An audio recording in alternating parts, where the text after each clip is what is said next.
नमस्कार मित्रांनो, स्वागत आहे आपल्या लक्षवेधी ज्ञान यूट्यूब चॅनलवरती. आपल्या चॅनलवरती आपण सरकारच्या विविध योजनांचा परिचय करून घेत असतो आणि त्या योजना शेतकऱ्यांच्या संदर्भामध्ये असतात. दिव्यांग व्यक्ती असतील, महिला असतील, बेरोजगार तरुण असतील, कर्मचारी असतील, विद्यार्थी असतील, या सर्व लोकांच्या संदर्भामध्ये विविध अशा योजनांचा परिचय आपण आपल्या यूट्यूब चॅनलच्या माध्यमातून घेत असतो. त्याचप्रमाणे आज या ठिकाणी नरेगा अंतर्गत जॉब कार्डची माहिती आपण या ठिकाणी घेणार आहोत. भारतातील बहुसंख्य लोकसंख्या दारिद्र्यरेषेखाली जगते आणि अशा व्यक्तींकडे त्यांच्या जीवनाच्या गरजा पूर्ण करण्यासाठी पुरेसा निधी नसतो. म्हणूनच सरकार कमी उत्पन्न गटातील व्यक्तींच्या फायद्यासाठी आणि विविध प्रकारच्या सामाजिक कल्याणकारी योजना सुरू करत असतं. 2005 मध्ये सुरू करण्यात आलेला असाच एक सामाजिक सुरक्षा उपाय म्हणजे नरेगा. नरेगाचे पूर्ण रूप राष्ट्रीय ग्रामीण रोजगार हमी कायदा आहे, जी 2005 मध्ये मंजूर झालेला आहे आणि ही योजना 2006 मध्ये सुरू करण्यात आली. जेव्हा तिचे नाव बदलून मनरेगा असे ठेवण्यात आले. मनरेगाचे पूर्ण रूप महात्मा गांधी रोजगार हमी योजना कायदा असा आहे. स्थापनेपासून मनरेगा योजना जगातील सर्वात मोठी सामाजिक सुरक्षा योजना मानली जाते. महात्मा गांधी नरेगा किंवा मनरेगा म्हणजे काय? तर नरेगा योजना ही अशी योजना आहे ज्यामध्ये भारतातील ग्रामीण लोकसंख्येला किमान रोजगाराची हमी दिली जाते आणि या योजनेचा उद्देश गरीब व्यक्तींना काम करण्याची आणि कुटुंबांना आवश्यक असलेल्या गोष्टी पुरवण्यासाठी, उपजीविका मिळवण्यासाठी संधी प्रदान करण्यासाठी तयार करण्यात आली आहे. नरेगा योजनेअंतर्गत भारतातील प्रत्येक ग्रामीण कुटुंबातील एका वर्षात किमान 100 दिवसाचा पगारी काम या ठिकाणी दिलं जाणार आहे. म्हणूनच मनरेगा योजना ग्रामीण कुटुंबांना काम करण्याचा आणि उपजीविका करण्याचा अधिकार प्रदान करत असते. अशी कुटुंबे सरकारकडून कामाची मागणी करू शकतात आणि नंतर त्यांच्या कामाचा मोबदला त्यांना मिळू शकतो. मनरेगा अंतर्गत ग्रामीण कुटुंब नरेगा जॉब कार्ड मिळवण्यासाठी स्वतःची नोंदणी करू शकते. ग्रामीण कुटुंबातील सर्व प्रौढ सदस्यांना नरेगा जॉब कार्ड दिले जाते, जे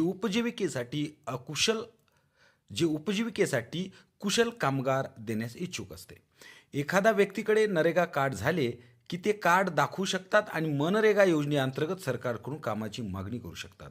सरकार वर्षातून किमान 100 दिवसाचे सुनिश्चित काम या ठिकाणी करणार आहे आणि नरेगा कार्डधारकांना त्यांच्या कामासाठी किमान वेतन सुद्धा दिले जाणार आहे.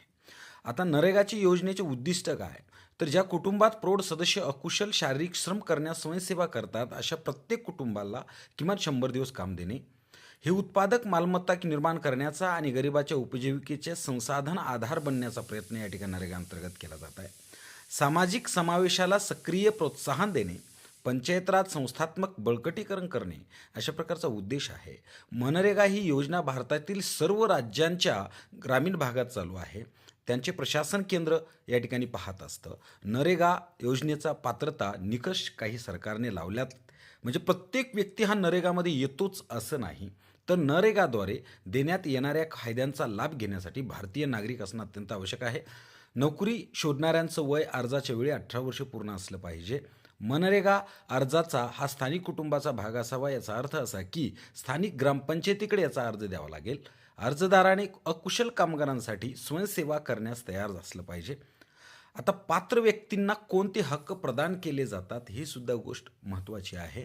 नरेगा कायद्याअंतर्गत ग्रामीण भागातील पात्र व्यक्ती जे मनरेगा योजनेअंतर्गत नोंदणी करू शकतात त्यांना कायदेशीर हक्क प्रदान केले जातात. हे हक्क व्यक्तींना योग्य नोकऱ्या आणि त्यांच्या श्रमाचा मोबदला मिळण्यासाठी खात्री देत असतात. महात्मा गांधी नरेगा योजनेअंतर्गत परवानगी असलेले हक्क कोणते आहेत?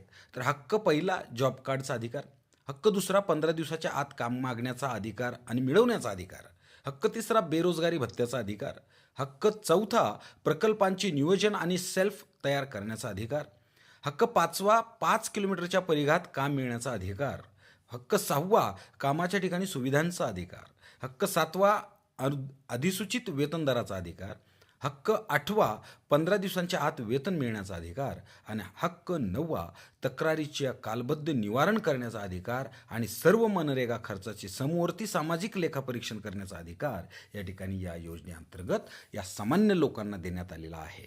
त्याच्यामुळे आपल्या आजूबाजूला जे काही लोक असतील ज्यांना नरेगा मनरेगा म्हणजे काय किंवा या योजनेतून आपल्याला नेमका कोणता फायदा होणार आहे या गोष्टी जर तुम्हाला माहिती नसतील तर हा व्हिडिओ शेवटपर्यंत पहा आणि इतरांना सुद्धा शेअर करा. आणि या व्हिडिओबद्दलची दुसरी सिरीज आपण पुढच्या व्हिडिओमध्ये सादर करणार आहोत. त्यासाठी आपल्या चॅनलला सबस्क्राईब करा. असेच व्हिडिओ मिळवा आणि तुमचा सुद्धा फायदा करून घ्या. धन्यवाद.